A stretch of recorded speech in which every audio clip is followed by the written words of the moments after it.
All right, welcome back to another episode of ACLU on the Hill. Thanks, Marina, for being here. Yeah. This is week 4, or is it week 5? I lose track by now. This is week 4, so week we are 4. past the halfway mark. My goodness. All right, well, congratulations. Let's talk about a bill that just came out this week, HB 364, abortion revisions. Tell us about this bill. It's something that is catching a bit of fire here. Yeah, so this is the second of the 3 abortion bills that we're anticipating this session. What this bill would do would mandate ultrasounds, non-medically necessary ultrasounds in the case of abortion, and would require that a doctor then narrate what is happening in the ultrasound and provide for the fetal heartbeat to be played for the woman as well.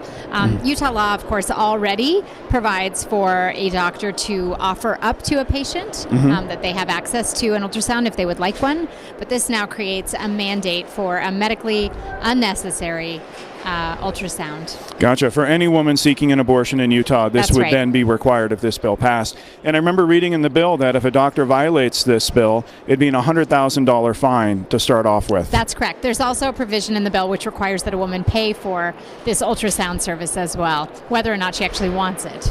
You know, one thing we've learned for some recent survey work is that a lot of people don't know about the restrictions that are already in place for people seeking an abortion here in Utah. This would be one more extra addition. It would take more time, take more money. That's right. And, you know, the interesting thing is once people sort of understand, you know, it's easy to talk about these abortion bills sort of on their own in the abstract, but when you put them all together and paint the picture of the many layers of restrictions that are placed on a woman or a provider in the abortion context, you begin to realize that it's quite an onerous experience. And I think when people understand that and understand the quantity of restrictions that already exist in state law, there's this feeling that we don't need yet another obstacle. Gotcha. It's like piling on a little bit more, but when you look at it in the totality, there already are quite a few restrictions. Right. We'll be opposing this bill, I presume? Oh, absolutely. Yes. Okay. All right.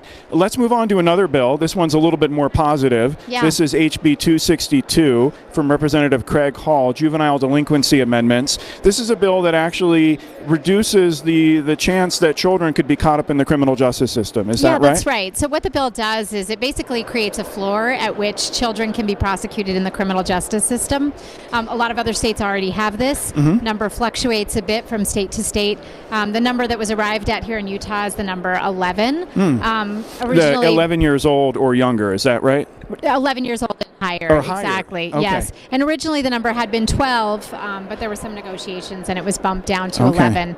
The bill got sort of hung up in committee last week. There were some concerns around what happens if we don't have sort of a court procedure, what happens in the event of treatment. That issue was ultimately resolved and the bill was passed out of committee, unanimously, I believe. Gotcha. So it's now probably approaching the House floor? Right, exactly. Okay. So that's HB 262, Representative Craig Hall. We work a lot with Craig Hall, a lot on privacy and technology issues. It's nice to work with him on a juvenile justice issue, right? Yes, absolutely. Okay. One more bill is HB 298. Yeah. That's a bill from Representative Andrew Stoddard on U visas. Can you explain a little bit about what U visas are and why this bill is important here in Utah? Yeah, this is a really great bill we've been working on with Representative Stoddard and also some partners, the Refugee Justice League, for example, and the YWCA. The U visa program was started under Congress. It's a federal program, and it basically encourages victims of serious crime to come forward and report and cooperate with law enforcement in the investigation of that crime.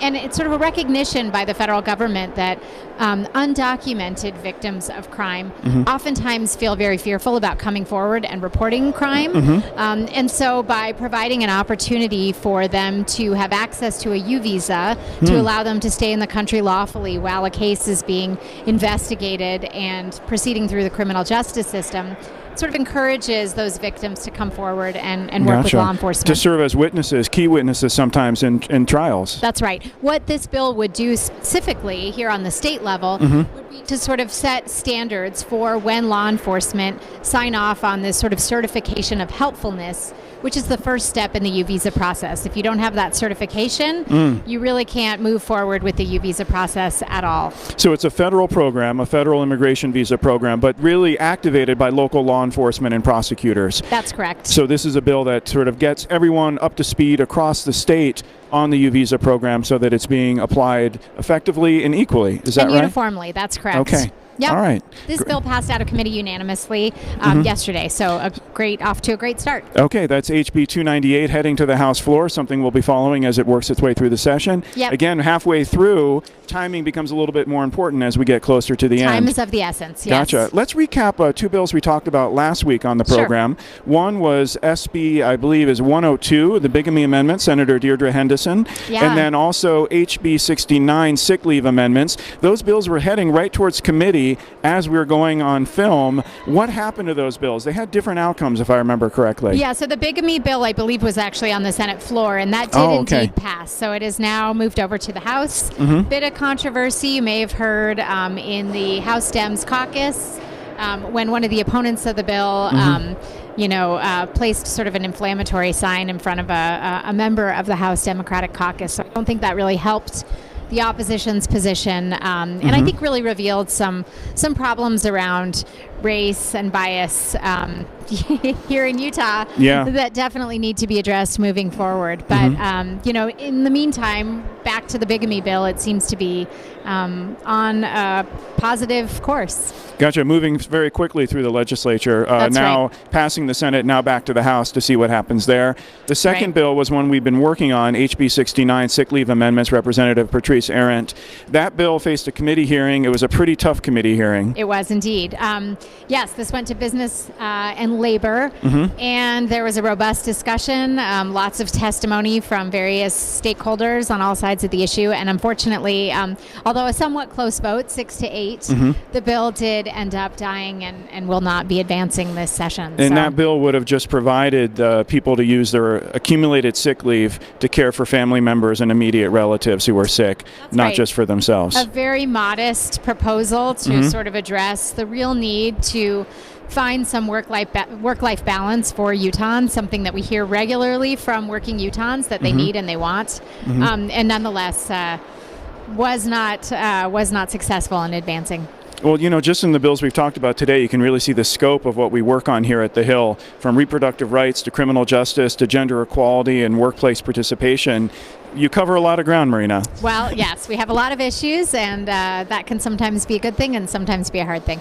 Okay, well, thanks for getting us up to speed. We appreciate your time. We'll check in next week in week 5 to see where some of those bills are going, and good luck with all your work. Thank you.